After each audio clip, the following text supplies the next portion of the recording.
नमस्कार, मैं हूं श्वेता सिंह। देश की दहलीज पर सर्दी ने दस्तक दे दी है। ऊंचे हिमालयी क्षेत्रों में समय से पहले बर्फबारी हो चुकी है। सूरज का ताप घटने लगा है। लोग गर्म कपड़ों में नजर आने लगे हैं। मौसम वैज्ञानिकों का कहना है कि इस बार कठोर सर्दी के लिए देश को तैयार रहना होगा। उत्तर के मैदानी इलाकों से लेकर मध्य भारत तक के राज्यों में इस बार पारा सामान्य से काफी नीचे जा सकता है। मौसम विभाग के अनुसार भारत सबसे भयंकर और सबसे लंबी ठंड के मुहाने पर खड़ा है।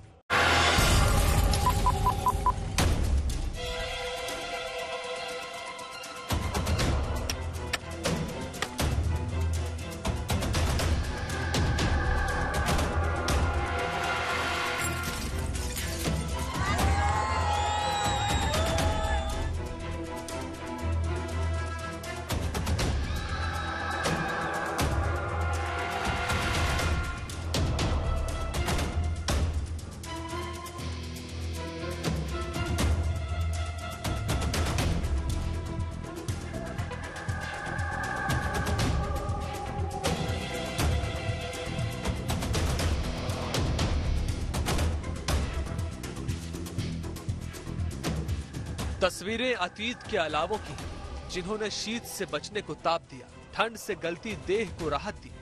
लेकिन इन अलावों में ही निकट भविष्य की चिंता वाली चिंगारियां चटक रही हैं, क्योंकि चिंता है कि क्या हिमयुग आने वाला है। देश में आने वाली है खतरनाक सर्दी।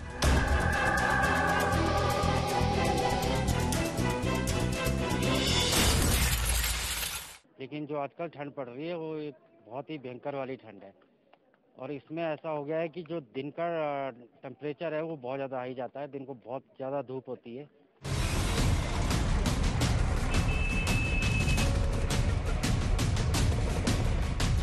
झेलना होगा अभूतपूर्व ठंड का दंड।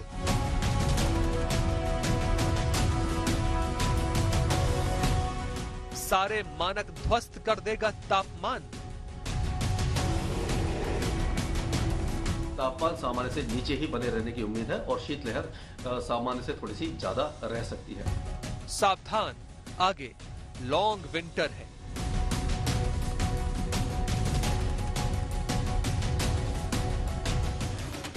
मौसम की चाल पर नजर रखने वाले कह रहे हैं कि इस बार ठंड का संवेदी सूचकांक ऐसा धड़ाम होगा कि भारत में अभूतपूर्व सर्दी का विस्फोट होने वाला है। तापमान का सूचकांक ऐसा पहले नहीं गिरा। पारे की उल्टी चाल शुरू हो चुकी है और जैसे जैसे पारा गिरेगा वैसे वैसे सर्दी का भाव और ताव दोनों उठेंगे। देश ने इस बार प्रकृति का रौद्र रूप देखा। हिमालय के सीने पर जल प्रहार से पहाड़ खिसकने लगे।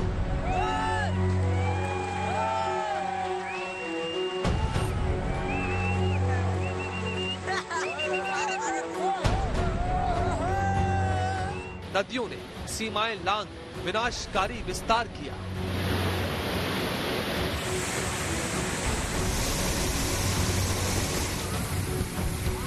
मॉनसून का विलंबित राग मल्हार अक्टूबर के अंत तक व्याधा बना रहा।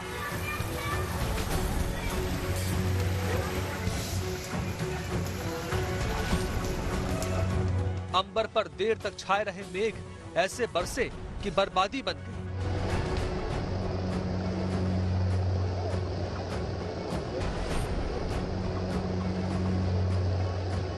मौसम की चाल संभली और समय के हिसाब से दिखी तो अब सर्द आफत की आशंका ने देश की दहलीज पर दस्तक दी है।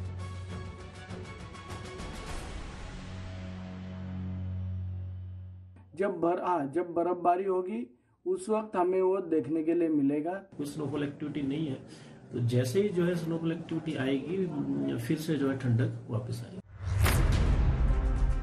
मौसम के जानकार आगाह कर रहे हैं कि आने वाली सर्दी असहनीय होने वाली है। ऐसी ठंड जो देश में सबसे कठोर हो सकती है।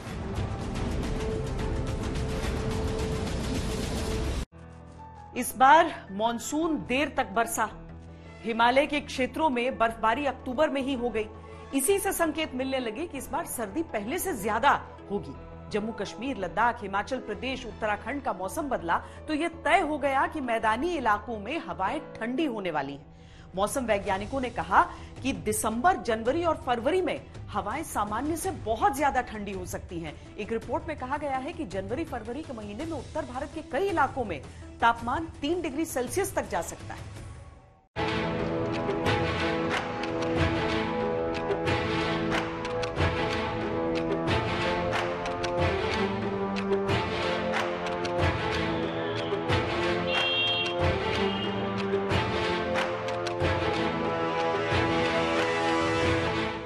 हिमालय की चोटियों से तलहटियों का रुख करती हवाएं मैदानी इलाकों के द्वार तक आ पहुंची हैं। सावधान हो जाइए, पेटियों में रखे गर्म कपड़े निकालने का मौसम आपके घर से बस कुछ ही दूर है।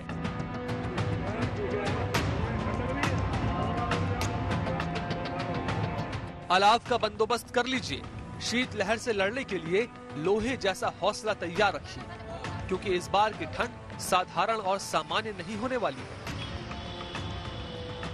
अभी तक देखें तो टेम्परेचर नॉर्थ वेस्ट इंडिया में लगभग नॉर्मल रहा है और कुछ दिन में बिलो नॉर्मल रिकॉर्ड किया गया है। ये सभी एरिया है जम्मू एंड कश्मीर, हिमाचल प्रदेश, उत्तराखंड, वेस्ट राजस्थान, हरियाणा और वेस्ट यूपी। अभी अगले 2 हफ्ते की बात करें, इसमें ये सब एरिया में नॉर्थ वेस्ट इंडिया में temperature normal to below normal होने का उम्मीद किया जा रहा है।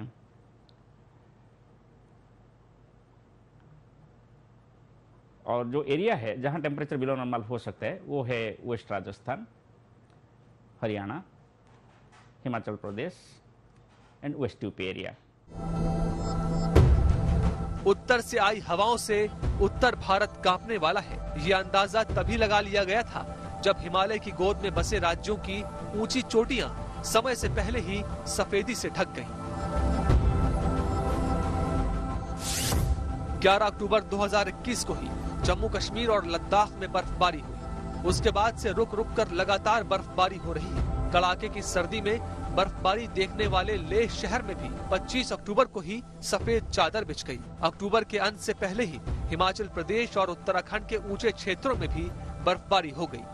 जम्मू कश्मीर, लद्दाख, हिमाचल प्रदेश, उत्तराखंड में न्यूनतम तापमान सामान्य से नीचे चला गया है। अक्टूबर के महीने में अचानक बर्फबारी होने की वजह से डिस्ट्रिक्ट कारगिल के अंदर निज़ाम जो है वो आज दरहम बरहम हो चुका है और यहाँ पर अक्टूबर के एंडिंग तक ही लोग ज़्यादातर स्टॉक जमा करने की कोशिश करते थे, क्योंकि मौसम इस महीने में काफ़ी अच्छा रहता था। अचानक ये क्लाइमेट चेंजिंग की वजह से इतने नुकसानात हो चुका है। यहाँ पर पेड़ पौधे जो है वो चारों तरफ टूट पड़े हैं, क्योंकि यहाँ पर अभी पत्ते अभी जड़ से उखड़े नहीं थे।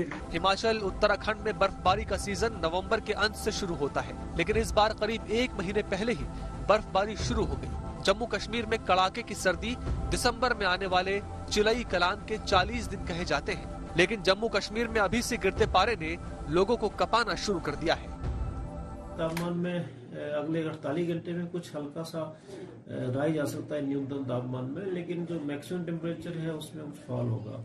ओवरऑल जो टेम्परेचर है केलोंग में सबसे कम रहा, -3.9 डिग्री सेल्सियस, और बाकी भी जो हिमाचल प्रदेश की जो लो लाइंग एरिया वहाँ टेम्परेचर जो है 1 से 2 डिग्री नीचे चल रहा है जो न्यूनतम तापमान में। और आने वाले समय में भी ग्रेजुअल जो है तापमान में कमी आएगी।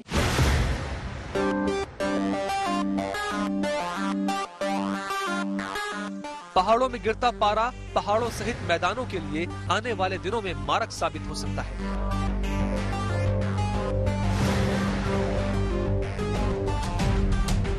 जो एब्रप्ट जो ठंडक होती है, टेम्परेचर में फॉल होता है, वो स्नोफॉल होने के बाद होता है। तो आप देख रहे हैं कि पिछले कुछ 1 हफ्ते से कुछ स्नोफॉल एक्टिविटी नहीं है। तो जैसे ही जो है स्नोफॉल एक्टिविटी आएगी, फिर से जो है ठंडक वापस आएगी। मौसम की चाल पर नजर रखने वालों ने भविष्यवाणी की है कि इस साल सर्दी समय से पहले शुरू हो रही है। ये देश के लिए सबसे कठोर सर्दी का सीजन साबित होने वाला है। मौसम वैज्ञानिकों के मुताबिक सर्दी का ये सीजन सबसे लंबा होगा। फरवरी के महीने में भी न्यूनतम तापमान सामान्य से बहुत नीचे रहेगा। जनवरी फरवरी 2022 के महीने में उत्तर भारत के कुछ इलाकों में तापमान 3 डिग्री सेल्सियस तक जा सकता है। फरवरी के ढलान पर सूरज चढ़ाव पर आने लगता है, लेकिन 2022 की फरवरी भी गिरते पारे के रिकॉर्ड दर्ज करने के लिए ध्यान रखी जाएगी। यानी फरवरी में गुनगुनाहट देने वाली धूप नहीं, बल्कि शरीर में चुभती हवाएं झेलने के लिए तैयार रहना होगा।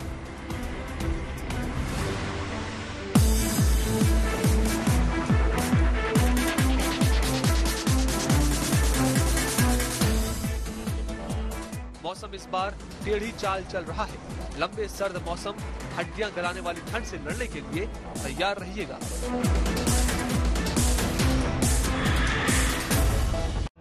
मौसम विभाग के अनुसार मैदानी इलाकों में पंजाब, हरियाणा, उत्तर प्रदेश सर्दी से कांपने वाले हैं। नवंबर का तीसरा हफ्ता खत्म होते होते इन इलाकों में सर्दी का अधिक असर दिखने लगेगा। तापमान में गिरावट से दिल्ली एनसीआर में प्रदूषण की बढ़ोतरी भी हो रही है। ऐसे में ठंड बढ़ने से परेशानी और बढ़ सकती है। इन सभी इलाकों के अलावा रेगिस्तानी राज्य राजस्थान में भी पारा फ्रीजिंग पॉइंट तक पहुंचने का अनुमान है।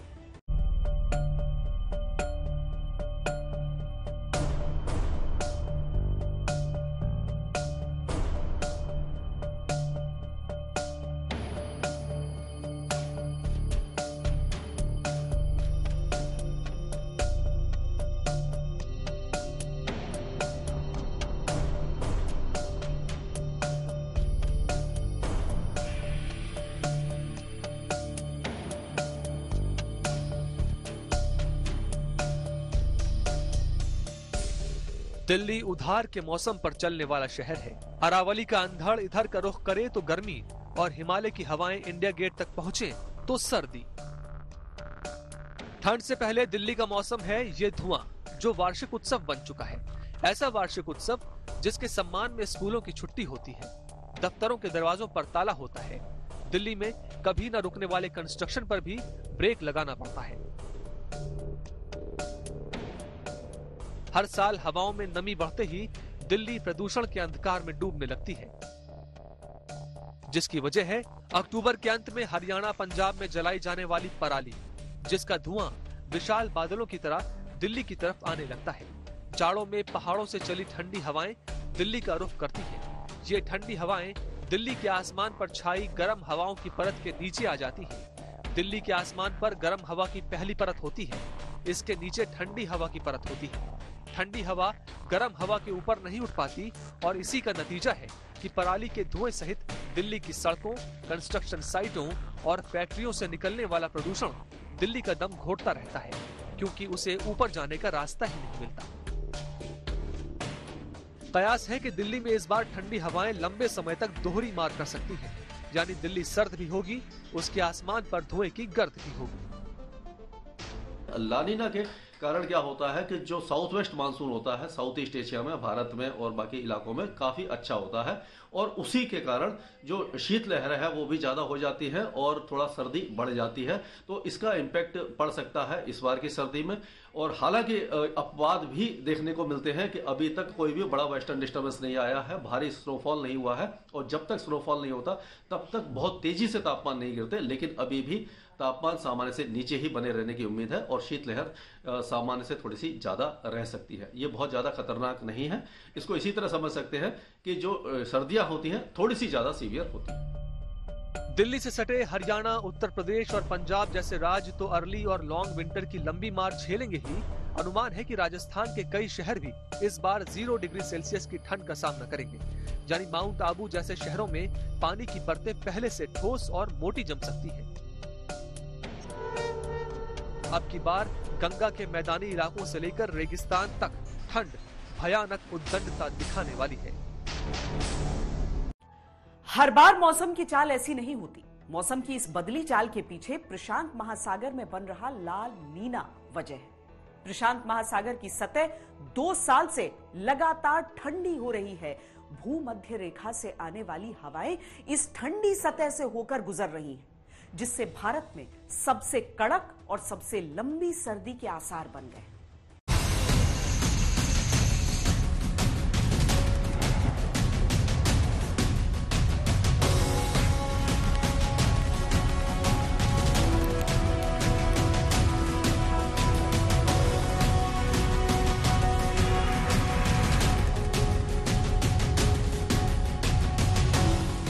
चिंता है कि गंगा जमुना के मैदानी इलाके इस बार जमने के कगार पर पहुंच जाएंगे।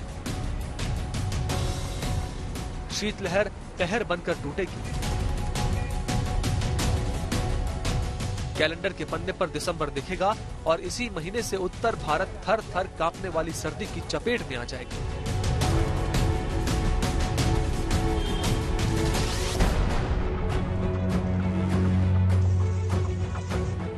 उत्तर भारत में हिमालयी क्षेत्र से सटे इलाकों में फरवरी का महीना गुलाबी सर्दी, धूप की गुनगुनाहट लेकर आता रहा है, लेकिन इस बार फरवरी के महीने में भी पारा 5 के नीचे जाने के अनुमान चौंकाने वाले हैं।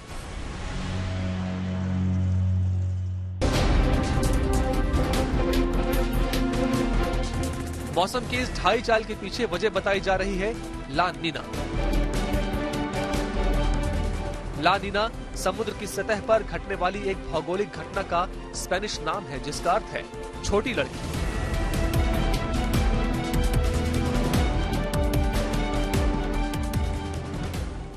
मध्य प्रशांत महासागर धरती को 2 भागों में बांटने वाली विषुवत रेखा पर पड़ता है। पूर्व में पेरू के समुद्री तट से बहने वाली ट्रेड विंड्स ऑस्ट्रेलियाई महाद्वीप की तरफ बहती है। इन हवाओं के साथ गर्म जल धाराएं ऑस्ट्रेलियाई महाद्वीप तक आती हैं, जिससे यहाँ बड़ी मात्रा में मानसून बनता है और भारत तक इसका असर पड़ता है। उधर पेरू के तट पर समुद्र की सतह बहुत बड़े क्षेत्र में सामान्य से ज्यादा ठंडी होने लगती है। इधर से बहने वाली ट्रेड विंड्स के साथ आने वाली ठंडी हवाएं उत्तरी गोलार्ध में जमाने वाली ठंड की स्थितियां बना देती है। जो पैसिफिक जो ओशन है, उस सेंट्रल पैसिफिक में जो वहाँ का जो तापमान है, वहाँ का जो टेम्परेचर है, वो एवरेज टेम्परेचर से अगर 0.5 डिग्री से कम हो जाता है एवरेज टेम्परेचर से उस पर्टिकुलर एरिया में, तो उस कंडीशन को ला नीना बोलते हैं। अब इस ला नीना जब होता है, जनरली जब ये ला नीना होता है, तब हमारा जो भारतीय महाद्वीप है उसके उत्तरी भाग में, मतलब नॉर्थ इंडिया में टेम्परेचर्स नॉर्मल से थोड़े कम होते हैं और ठंड थोड़ी ज्यादा होती है। लगातार 2 साल से ला नीना की स्थिति बनी हुई है। जाहिर है कि भारत पर भी इसका असर निश्चित रूप से होना है।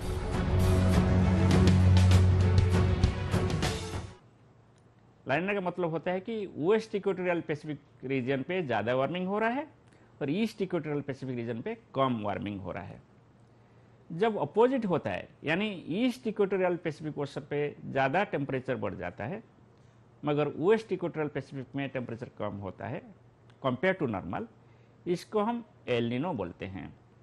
जब ला नीना कंडीशन होता है, यानी वेस्ट इक्वेटोरियल पैसिफिक रीजन पे ज़्यादा वार्मिंग हो रहा है, तब इसका इम्पैक्ट इंडिया के ऊपर डिफरेंट वेदर पैरामीटर के ऊपर डिफरेंट होता है।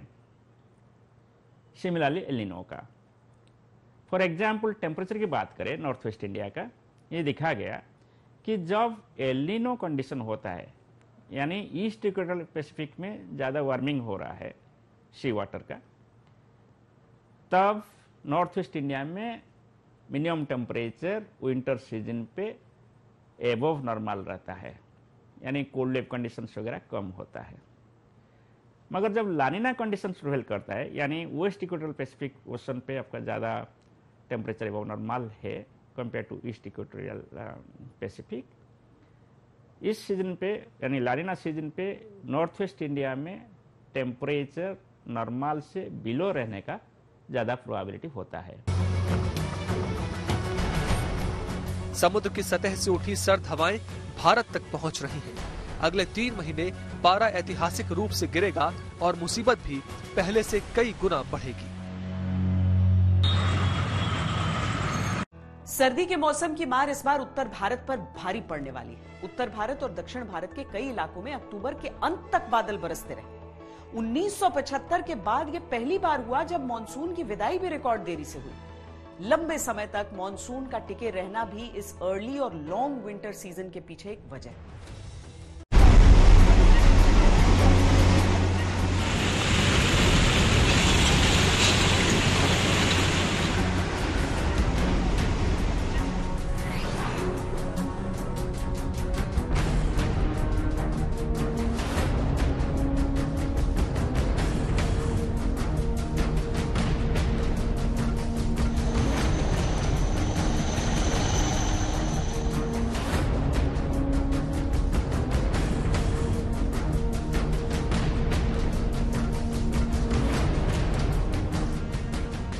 आधे सितंबर के बाद मानसून की विदाई का वक्त तय माना जाता है। इस बार सावन भादो तो बादल बरसे ही, कार्तिक में भी ऐसे घनघोर बरसे कि बर्बादी का मंजर बना दिया।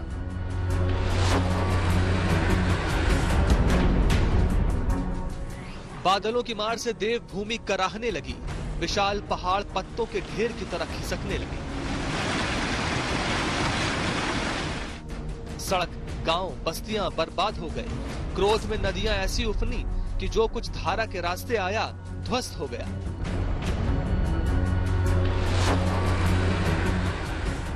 पचास के करीब लोग आपदा की आहुति बन गए। उत्तर भारत के साथ साथ दक्षिण ने प्रकृति का प्रकोप झेला। केरल धारासार का ऐसा शिकार हुआ कि नगर टापू बन गए, बस्तियां बर्बाद हो गईं, 30 से 40 लोगों की जान चली गई।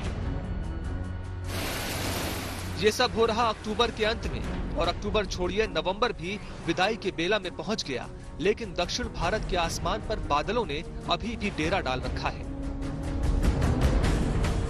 18 नवंबर को मौसम विभाग ने तमिलनाडु, आंध्र प्रदेश, केरल और कर्नाटक के तटीय इलाकों में 3 दिन भारी बारिश का अलर्ट जारी किया गया। मानसून इस बार लंबे समय तक बरसा। देश में औसत से करीब 40% ज्यादा बारिश हुई। अभी भी मानसून की विदाई पूरी तरह नहीं हुई है। 1975 के बाद 7वीं बार नवंबर तक बारिश हो रही है। बादलों से बरसी इस बर्बादी के पीछे भी ला नीना ही वजह है। अक्टूबर नवंबर के महीने में बारिश हुई भी तो इतने बड़े पैमाने पर नहीं होती थी। देर तक हुई बरसात के कारण इन दिनों मिट्टी में नमी है, और यही नमी ठंड के साथ साथ उत्तर भारत को अंधे धुंध की गिरफ्त में कैद करने के लिए काफी है। ला नीना की मेहरबानी कहिए या कारस्तानी, पहले बादलों ने रुत महीनों की मियाद तोड़ी और जी भर कर बरसे। बादलों के बाद ला नीना के साथ बहने वाली हवाओं की पीठ पर सवार होकर आई सर्दी भी मनमानी पर उतरने वाली है। उत्तर भारत के अधिकतर इलाकों में तापमान इतना नीचे नहीं जाता जितना इस बार जाने का अनुमान है। इन इलाकों में रहने वाले लोगों का रहन सहन इतनी कठोर सर्दी के हिसाब से नहीं होता। ठंड की मार लू से भी ज्यादा घातक हो सकती है। सामान्य से ज्यादा ठंड हमारे शरीर पर प्रतिकूल प्रभाव डाल सकती है।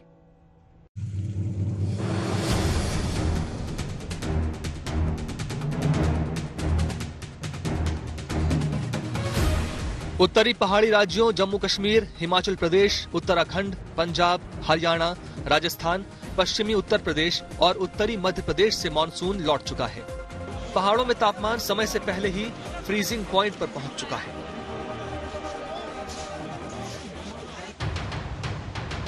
बद्रीनाथ धाम से आई ये तस्वीरें बता रही हैं कि वहां ठंड का आलम क्या है। बद्रीनाथ धाम में ठंड का जबरदस्त प्रकोप शुरू हो चुका है। पहाड़ों से बहता पानी जम चुका है। तापमान -5 डिग्री तक लुढ़क रहा है। पारे के इस गोते ने पानी को कांच की तरह जमा दिया है।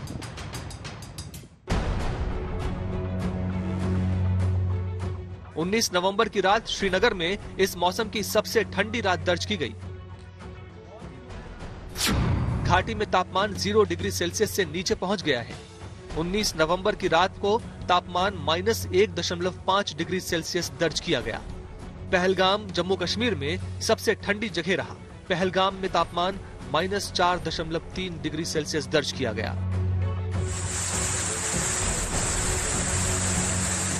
पहले देर तक हुई बरसात ने देश के कई इलाकों में फसलों को नुकसान पहुंचाया, लेकिन बरसात की मार के बाद लंबी और कड़ाके की सर्दी से फसलों के लिए अच्छी खबर आई है। जनवरी है या दिसंबर है, तो इसमें जो सर्दी के कारण जो मुख्य असर फसलों पे पड़ेगा वो पाले की वजह से होगा, कोहरा होगा या आपका शीतलहर होगा।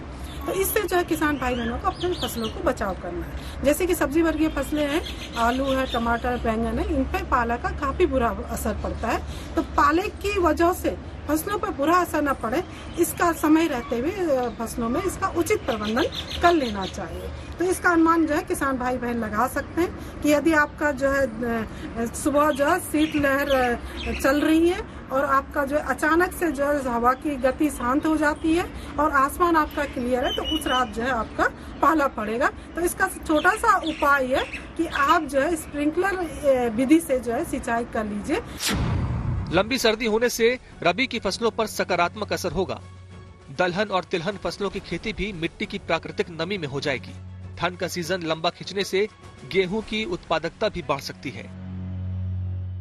इस बार अनुमान लगाया जा रहा है कि आने वाले दिनों में सर्दी के मौसम में तापमान में गिरावट आ सकती है और जो न्यूनतम तापमान है ये आपका जो सामान्य से 2 से 3 डिग्री कम जा सकता है। तो इससे जो है फसलों पर जो बुरा असर न पड़े, इसके लिए किसान भाई बहनों को मौसम वैज्ञानिकों और कृषि वैज्ञानिकों के संपर्क में रहना चाहिए तथा समय समय पर फसलों में मौसम आधारित कृषि करके फसलों में उचित प्रबंधन करना चाहिए। जैसे कि सर्दी के मौसम में जो मुख्य फसल है वो गेहूं है, इसके अलावा सरसों है, चना है, मटर है तथा सब्जी वर्गीय फसलें है। सब्जी वर्गीय फसलों में आपका आलू है, बैंगन है, टमाटर है। जो सर्दी का जो ज़्यादा प्रभाव पड़ता है वो सब्जी वर्गीय फसलों में ज़्यादा पड़ता है और इस समय जो उत्तर भारत में है वो जो मुख्य फसल गेहूं है उसकी बुआई की जा रही है। और जैसे कि हम देख ही रहे कि तापमान में निरंतर गिरावट आ रही है, तो मेरा किसान भाई बहनों को यह सलाह है कि जो गेहूं की बुआई है वो जल्दी से जल्दी जो है पूरी कर दीजिए और ये 30 नवंबर तक जो है आप इसको संपन्न कर दीजिए, क्योंकि अगर तापमान में ज़्यादा गिरावट आ जाती है तो इसका असर जो अंकुरण पर पड़ता है, जिससे जो है अगर अंकुरण आपका अच्छा नहीं होगा तो इसका आने वाले दिनों में आपके उपज पे भी इसका बुरा असर पड़ सकता है। फसलों पर तो सर्दी का असर जो होगा सो होगा, लेकिन इस बार मैदानी इलाके में बसे लोगों को कठोर सर्दी परेशान कर सकती है। यहाँ के लोगों का रहन सहन कठोर सर्दी के मुताबिक नहीं है। ऐसे में शरीर की प्राकृतिक गर्मी को बचा कर रखना होगा। कई लेयर के गर्म कपड़े पहनने से शरीर में गर्मी बनी रहेगी। शीत लहर से बच कर रहना होगा। देखिए, बॉडी हीट प्रोटेक्ट आप कर सकते हैं कि आप अच्छे से स्टफ रहें, कपड़े ज़्यादा पहने। मैं एडवाइस करूंगा कि जो बनियान पहने वो गर्म होना चाहिए, मल्टी लेयर करें। आपने बनियान अच्छा पहना फिर जैकेट पहन लिया तो उससे आप प्रोटेक्टेड रहेंगे। और गर्म पेय लें, काढ़ा लें, कॉफ़ी, चाय, सूप, तो उससे बेहतर होता है। सर्दियों में क्या होता है कि लोग पानी कम पीते हैं क्योंकि सर्दी है, तो उसका मतलब ये नहीं है कि आपकी शरीर की को कम पानी की जरूरत है। तो इसमें जो डिहाइड्रेशन होता है उसका आदमी को पता ही नहीं लगता है कि वो डिहाइड्रेशन में चल रहा है। और अगर डिहाइड्रेशन हो जाता है, अगर आप पानी कम पीते हैं तो आप पे सर्दी का असर भी ज़्यादा होगा, साइड इफेक्ट ज़्यादा होगा। तो इसलिए आप जो सर्दी में भी करीब करीब, मैं तो बोलता हूँ कम से कम 1 गिलास पानी हर 1 से 1.5 घंटे बाद पिएं। और उसमें अगर नींबू डाल लें तो बहुत अच्छा है, क्योंकि विटामिन सी की जो डेफिशिएंसी हो जाती है, जिसकी वजह से आपने देखा होगा होंठ फट जाते हैं, इधर से ब्लीडिंग, वो भी खत्म हो जाएगी। कड़ाके की सर्दी से सावधान रहिए। पहाड़ों से आई गिरते पारे की झांकी इशारा कर रही है कि कड़ाके की ठंड अब बहुत दूर नहीं है। दुनिया भर के मौसम वैज्ञानिक मानते हैं कि धरती के मौसम चक्र पर जलवायु परिवर्तन के बुरे असर अब बहुत घातक रूप में दिखने लगे। दुनिया के कई देशों में लंबे समय तक गर्मी, ज्यादा बरसात और सर्दी न पड़ने वाले इलाकों में भी बर्फबारी के हालात बन गए। अनुमान ये भी कि जलवायु परिवर्तन भी एक कारण है जिसकी वजह से भारत में सबसे अधिक सर्दी का सीजन आने वाला है।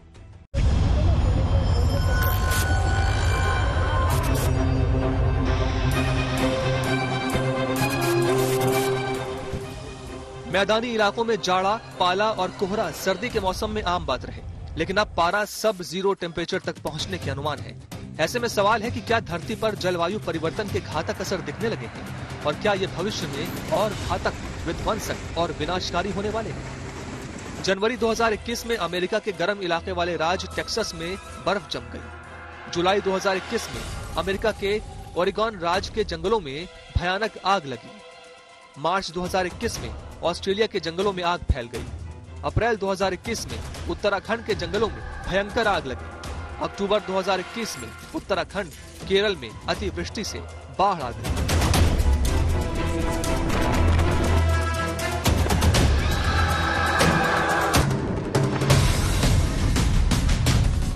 इंसानी विकास की होड़ में धरती हाँफ रही है और इसीलिए दुनिया का मौसम चक्र भी विध्वंसक रूप से बदल रहा है।